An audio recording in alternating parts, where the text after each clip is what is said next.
নমস্কার বন্ধুরা, আজকে দেখুন দুটো বেগুন নিয়েছি। তো বেগুন দিয়ে একটা সুন্দর একটা রেসিপি আপনাদের সঙ্গে শেয়ার করব।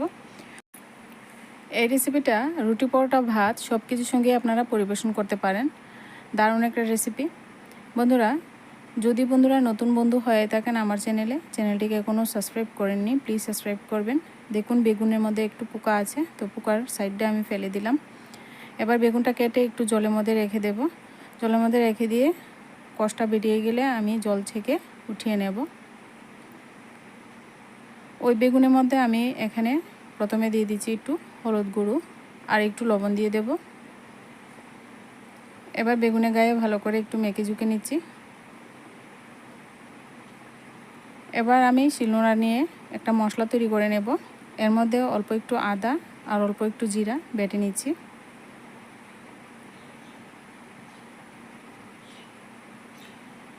জিরা আদা বাটা হয়ে গেলে আমি এখানে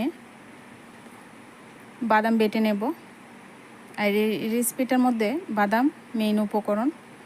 তো আমি এখানে চিনেবাদাম আগে থেকে ভিজিয়ে রেখেছিলাম, দেখুন একটু নরম হয়ে গেছে। তো এবার আমি পেস্ট করে নেব। তোমরা চাইলে কিন্তু মিক্সিতেও করতে পারো, মিক্সিতেও খুব ভালো পেস্ট হয়ে যাবে। এবার আমি বাদামটা বেটে নিচ্ছি। এদিকে মশলাটা বাটতে বাটতে আমি উনুনটা ধরিয়ে নেব।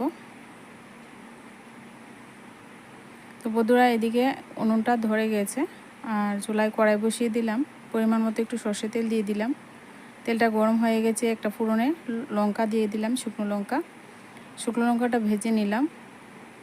আর ফোড়নে দেব আমি এখানে সর্ষে ফোড়ন। আর এই রেসিপিটা সম্পূর্ণ একটা নিরামিষ রেসিপি। নিরামিষ দিনের জন্য খুবই পারফেক্ট একটা রেসিপি, আপনারা করে খেতে পারেন দারুণ। যারা নিরামিষ খেতে পছন্দ করো, নিরামিষ খাও, তারা কিন্তু নিরামিষ দিনে এই রেসিপিটা খুব সুন্দর করে খেতে পারো রুটি পরোটার সঙ্গে। এবার দেখো এখানে সর্ষে ফোড়নটা ভেজে নিলাম। অল্প একটু হলুদ গুঁড়ো দিয়ে দিলাম, অল্প একটু লাল লঙ্কার গুঁড়ো দিয়ে দেব। এবার মশলাটা ফোড়নের সঙ্গে একটু ভেজে নিচ্ছি।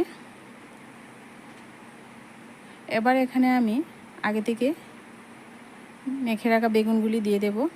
আর বেগুনটা আপনারা চাইলে কিন্তু আলাদা করে ভেজে নিতে পারেন, আমি কিন্তু ফোড়নের সঙ্গেই ভেজে নেব। এবার এখানে দিয়ে দিচ্ছি অল্প একটু কারি পাতা। তো এই রেসিপিটাতে কারি পাতা দিলে খুবই ভালো লাগে, আপনাদের হাতের কাছে যদি না থাকে না দিলেও চলবে। এবার আমি বেগুনটা দিয়ে দিচ্ছি। এবার বেগুনটাকে ফোড়নের সঙ্গে উলটপালট করে একটু সময় ভেজে নেব। ঢাকা দিতে হবে না, যেহেতু বেগুন একদম নরম সবজি, একটু উলটপালট করে দিলেই নরম হয়ে যাবে।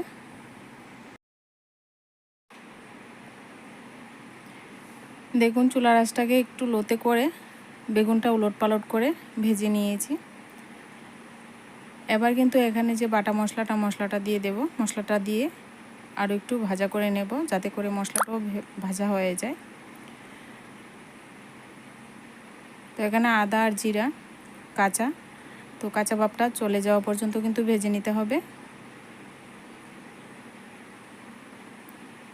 মশলাটা কিছুক্ষণ ভাজা হয়ে গেলে এখানে আমি বাদাম বাটাটা দিয়ে দিচ্ছি। বাদাম বাটাটা দিয়ে আবারও একটু নাড়াচাড়া করে নেব। এই পর্যায়ে চুলার আঁচটাকে কিন্তু একদম বাড়িয়ে দিয়েছি।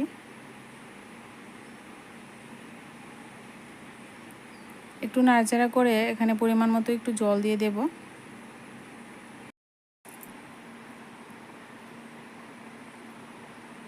রেসিপিটা যেন মাখো হয়, তো এই পর্যায়ে রেখেই কিন্তু এরকম একটু ঝোলটা দিয়ে দেবেন, যাতে করে ঝোলটা ফুটে গিয়ে একদম মাখো হয়ে যায়। এবার আমি ঝোলটাকে একটু ফুটিয়ে নেব। এবার আমি এখানে অল্প একটু লবণ আর অল্প একটু চিনি দিয়ে দেব। যেহেতু নিরামিষ রেসিপির মধ্যে একটু চিনি দিলে ভালো লাগে। তো এবার নেড়ে চেড়ে ভালো করে মিশিয়ে দিয়ে একটু সময় ঝোলটা হতে দেব, তারপর নামিয়ে পরিবেশন করব। আজকে ভিডিওটা এই পর্যন্তই বন্ধুরা, দেখা হচ্ছে পরবর্তী কোনো নতুন ভিডিওর সঙ্গে। ততক্ষণে সবাই ভালো থাকবেন। দেখুন কতটা লোভনীয় হয়েছে।